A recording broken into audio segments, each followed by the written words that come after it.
देखिए, ये जो प्रोग्राम, इसका एहतमाम जो है किसान बोर्ड ने करा था और उसी प्रोग्राम के तहत जो हमारे किसान थे मुख्तलिफ डिस्ट्रिक्ट्स के, उनको यहाँ बुलाया था और उनको हम लोग सिट जो है central institute of temperate horticulture वहाँ लेके जा रहे हैं और वहाँ पर इनको ट्रेनिंग दी जाएगी। 1 दिन की ट्रेनिंग है। वहाँ पर ये साइंटिस्ट से बात करेंगे और जो जो रिक्वायरमेंट, जो इनोवेशन नहीं हुई है आज की डेट की, वो इनको जानियाब किया जाएगा, इनको बताया जाएगा। तो बेहतर मुझे लगता है कि ये प्रोग्राम जो है कंटिन्यू प्रोसेस है और ये हर महीने होते हैं। कहीं सुपास में जाते हैं, जम्मू में, श्रीनगर में भी जाते हैं। तो मुख्तलिफ जगहों पे हम लोग ये प्रोग्राम करते हैं और जो जो हमारे इंस्टीट्यूशन है, देश के बड़े इंस्टीट्यूशन है, जहाँ पर लोगों को ट्रेनिंग दी जाती है और लोगों को जानियाब किया जाता है, तो एक कड़ी है उसकी। आज मुझे बड़ी तादाद में जो कम से कम 200-250 जो हमारे किसान थे वो उनको लेके जाएंगे वहाँ पर और उनकी बाज़ाब्ता 1 दिन की ट्रेनिंग इंटरेक्शन प्रोग्राम होगा।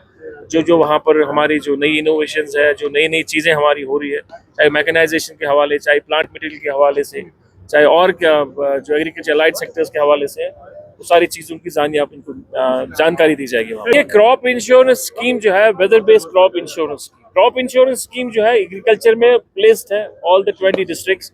Weather based crop insurance scheme जो है वो एक हिस्सा है।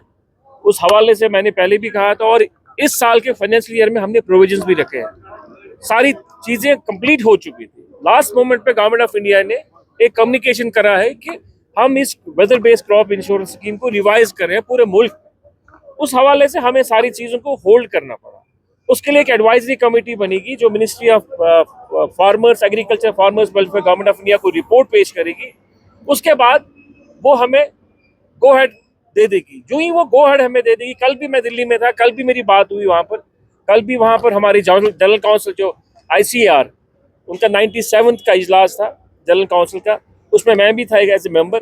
मुझे मौका मिला बात करने का, मैंने भी बात वहाँ पर की। मुझे एश्योर किया ऑनरेबल मिनिस्टर साहब ने कि आने वाले दिनों में हम इस हवाले से कोई ना कोई फैसला ज़रूर लेंगे। वो एडवाइजरी कमेटी की जो रिपोर्ट है शायद आ गई है, उसके बाद ही हमें गो हेड दिया जाएगा। जो ही गो हेड दिया जाएगा उसके 1 या 2 महीने के अंदर crop insurance, weather based crop insurance scheme जो है जम्मू कश्मीर में लागू हो जाएगी। देखिए, रोड क्लोजर हमारे हाथ में तो है, वो नेचुरल क्लाइमेट की वजह से होता है। लास्ट टाइम आपने देखा होगा 1-2 दिन जो है रोड बंद रहा, लोगों में स्ट्रेस था और हम लोग गए, एडवाइजर साहब, मैं, ऑनरेबल MLAs थे और जितने भी ऑल वैली फ्रूट ग्रोवर्स के जितने भी हमारे प्रेसिडेंट साहिबान हैं, चाहे वो फ्रूट मंडी सोपुर के हैं, जबलीपोरा के थे या अपने यहाँ पारिमपोरा बशीर साहब थे, और भी जो इनके साथी थे, वो सब हमारे साथ थे। हमने मीटिंग भी की, ऑन स्पॉट भी गए वहाँ पर जहाँ पर ये अक्सर जो लैंडस्लाइड्स होती है, क्योंकि वहाँ पहाड़ी गिर जाता है। तो हम उन्होंने खुद भी जायजा किया और आज तब से माशाअल्लाह 10-20 दिन हो गए, तब से रोड स्मूथ है।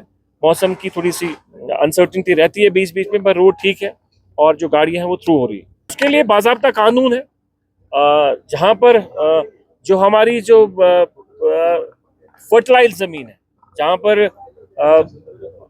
प्रोडक्शन होती है, वहाँ पर तो अलाउ भी हर हाल में अलाउ नहीं है। हाँ, कुछ कंसेशंस है, बाज़ाब्ता इनको एक स्क्रूटनी के जरिए स्क्रूटनाइज होता है, वो डॉक्यूमेंट सारे स्क्रूटनाइज होते हैं, लैंड जो परमिशन होता है उसके बाद ही उनको इजाज़त दी जाती है, पर जनरली वो खुला नहीं है।